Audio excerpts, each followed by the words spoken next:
ঐক্যমত্য কমিশনের সকল সদস্যকে আন্তরিক কৃতজ্ঞতা ধন্যবাদ জানাতে চাই। আপনারা প্রায় দুর্ঘটনা একটা কাজ করেছেন, মানে এত মাস ধরে রাজনৈতিক দলগুলো নানা রকম ভিন্ন মত দ্বিমত নিয়ে একসাথে বসে তর্ক করেছে, বিতর্ক করেছে এবং ফাইনালি একটা ড্রাফট উপস্থিত হয়েছে, একমত হয়েছে। এটা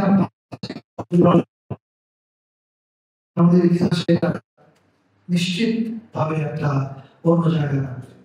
আয়োজন প্রথম থেকে সবচেয়ে বড় আয়োজন আসলে জুলাই সনদ নিজে। জুলাই সনদে আমি আজকে নিজেও একটু পড়াশোনা করছিলাম যে কি কি আছে, আগে কি ছিল, ভবিষ্যতে কি হবে সেটা জানতে পারবো। সেটা দেখে বোঝা যায় যে যেই ব্যাপারগুলোতে আমাদের রাজনৈতিক দলরা প্রত্যেকে ঐক্যমত পোষণ করেছে, সেই জিনিসগুলো যদি বাস্তবায়ন করা যায় তাহলে বাংলাদেশের রাজনৈতিক সংস্কৃতিতে একটা বিশাল পরিবর্তন আসবে। মানে আমি মনে করি এটাই সবচেয়ে বড় আয়োজন, কারণ এই জুলাই সনদ হচ্ছে আমাদের ভবিষ্যৎ।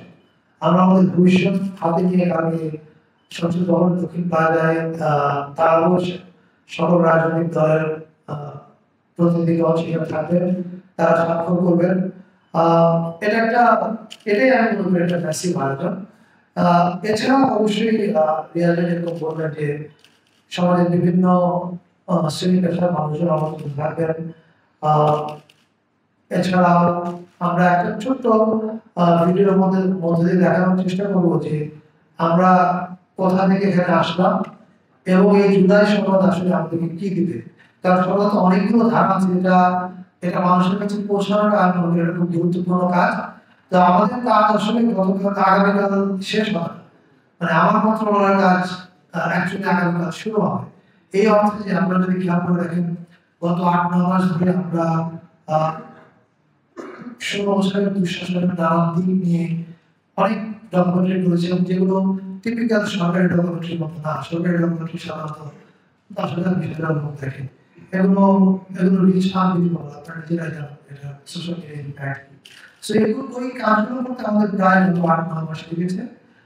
আমি নিশ্চিত আমরা নির্বাচনের আগে যে কদিন আছি, এই জুলাই সনদ আমাদের মানুষের ভাগ্যে কি পরিবর্তন আনবে সেটা নিয়ে আমরা অনেকগুলো কমিউনিকেশন ম্যাটেরিয়াল তৈরি করবো, যাতে মানুষ সহজে বুঝতে পারে যে আসলে এই সমাজের ইম্প্যাক্টটা কি হবে তার জীবনে।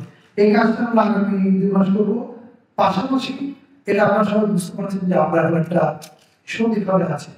জুলাই সনদ স্বাক্ষরের মধ্য দিয়ে আমি মনে করি আমরা একটা উৎসব মুখর নির্বাচনের দিকে যাত্রা শুরু করবো। ফলে আমরা দুইটা কাজই আমাদের পাশাপাশি চলবে। একটা হচ্ছে জুলাই সনদ কি করে আমাদের জাতির ভাগ্যে পরিবর্তন আনবে, সেটা আগামীকাল স্বাক্ষরের পরেও এটা নিয়ে আরো অনেকগুলো কমিউনিকেশন ম্যাটেরিয়াল তৈরি করা, পাশাপাশি একটা উৎসব মুখর নির্বাচনের দিকে যাত্রা নিশ্চিত করা। সো আমাদের তো আমার এইটুকু বলবো আছে। Thank you.